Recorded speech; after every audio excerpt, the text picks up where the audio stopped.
जरांगे पाटील, अरे काय झालं दादा, काय झालं एवढं लवकर माघार? 18 पगड जाती आणि मराठे, माझ्यासारखे मराठे जे तुमच्यावरती आता हसणार आहेत त्याला सामोरे जावा. जरांगे पाटील, लक्षात आलं का तुम्हाला? त्याच्यामुळे जरांगे पाटील, अरे काय झालं दादा, काय झालं एवढं लवकर माघार? एक लक्षात ठेवा, देवेंद्र फडणवीस संपत नसतो बर का. देवेंद्र फडणवीस ह्याला संपवणं, निस्तनाबूत करणं, अरे लय लोकांनी प्रयत्न केला पण ते होत नाही का? तर जनमानसांचा आशीर्वाद त्यांच्या मागे बर का. त्यांनी कुठलं जातीय वाचक विष कालवलं नाही या मराठी समाजामध्ये. जे आपण केलं, कुठून केलं, कुठून ती स्क्रिप्ट आली ते जाऊ दे, पण हे तुम्ही हे माघार घेणार ह्याच्यातून, हे मला ज्या दिवशी तुम्ही सज्जाद नोमानीला भेटला त्याच दिवशी माहिती होतं.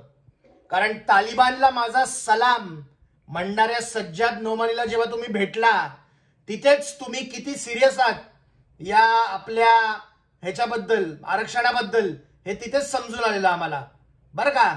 आणि मराठ्यांची अशी हात मिळवणी, मराठा हे नाव वापरून हे अशा लोकांची तुम्ही करू नका. आणि समाजाची जी बदनामी चालवली आहे तुम्ही अंतरवलीमध्ये बसून, ती आता थांबवा अशी मी तुम्हाला विनंती करतो बर का.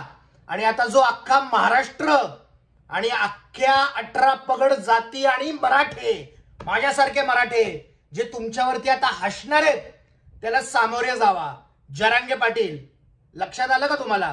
त्याच्यामुळे कोणाला आईवरून शिवी देताना, कोणाच्या आईबद्दल घाणेरडं बोलताना बर का, हे अख्खं जे तुमचं मराठा आरक्षणाचं जो 2016 मध्ये फुकट मिळालेला, जो तुम्हाला जनसमुदायाचा पाठिंबा मिळाला, त्या अख्ख्या जनसमुदायाला एका माणसाला टार्गेट करायला लावणं, एखाद्या पक्षाला टार्गेट करायला लावणं बर का, दोन जातींमध्ये भांडणं लावणं, लहान लहान शालेय मुलींपर्यंत ते विष पसरवणं.